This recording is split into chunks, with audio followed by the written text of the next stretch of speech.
ये कहानी है 10वीं सदी के एक छोटे से गांव थंजावुर की, जो आज के तमिलनाडु राज्य में है। वहां एक गरीब ब्राह्मण परिवार रहता था। परिवार बड़ा था, साधन सीमित थे, लेकिन संस्कार बहुत मजबूत थे। उसी परिवार में जन्मा था वरदराज। वरदराज बचपन से ही बहुत सीधा सादा था, पर उसमें एक कमी थी, उसे पढ़ाई समझ नहीं आती थी। गुरुकुल में जब बाकी बच्चे श्लोक पढ़ते तो वो केवल दीवार की ओर देखता रह जाता। जब गुरुजी प्रश्न पूछते तो वरदराज चुप रहता। कभी कभी उसके साथी उसकी हंसी उड़ाते, ये तो बुद्धू है, इसे कुछ नहीं आता। गुरुजी भी कभी कभी कहते, वरदराज तू इतना समय क्यों बर्बाद करता है, पढ़ाई तुझसे नहीं होगी बेटा। ये सुनकर वह उदास हो जाता, लेकिन अंदर से कुछ कहता, एक दिन मैं भी सीखूंगा। एक दिन की घटना जो बदल गई वरदराज की सोच। एक दिन वरदराज गुरुकुल के बाहर बैठे हुए रो रहा था। उसे खुद पर गुस्सा आ रहा था, मैं इतना मूर्ख क्यों हूं। तभी वहां से एक वृद्ध साधु गुजर रहे थे। उन्होंने वरदराज की आंखों में आंसू देखे और पूछा, बेटा क्यों रो रहे हो। वरदराज ने सारी बात कह सुनाई। साधु मुस्कुराए और बोले, बेटा क्या तुम जानते हो, पत्थर पर भी अगर लगातार पानी टपके तो उसमें भी छेद हो जाता है।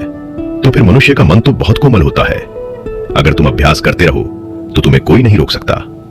वरदराज ने पूछा, पर मैं तो बहुत पीछे हूं। साधु बोले, पीछे रह जाना कोई शर्म की बात नहीं, पर वहीं ठहर जाना सबसे बड़ी गलती है। अगर तुम हर दिन थोड़ा थोड़ा आगे बढ़ो तो अंत में मंजिल जरूर मिलेगी। उस दिन के बाद वरदराज के जीवन का उद्देश्य स्पष्ट हो गया। अब चाहे कुछ भी हो, मैं अभ्यास करूंगा, हार नहीं मानूंगा। अभ्यास की कठिन राह अगले ही दिन से वरदराज ने एक नई दिनचर्या बनाई।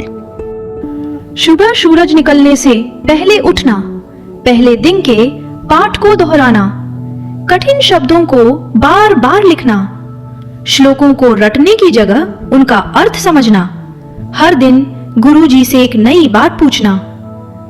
उसका अभ्यास इतना अनुशासित था कि गर्मी हो या बारिश वो कभी नहीं चूका।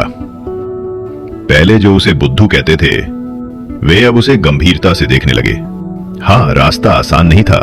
कई बार उसे नींद में भी श्लोक याद करते हुए पसीने आ जाते, लेकिन वो खुद से कहता, मैं रुकूंगा नहीं, जब तक सीख नहीं लेता तब तक हार नहीं मानूंगा। 3 वर्ष बाद की परीक्षा। 3 साल बीत गए।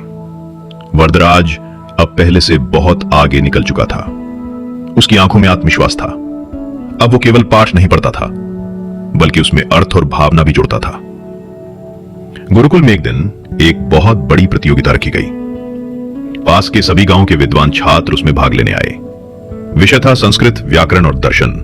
जब प्रतियोगिता शुरू हुई, सभी की नजरें उस एक नाम पर टिकी थीं, वरदराज।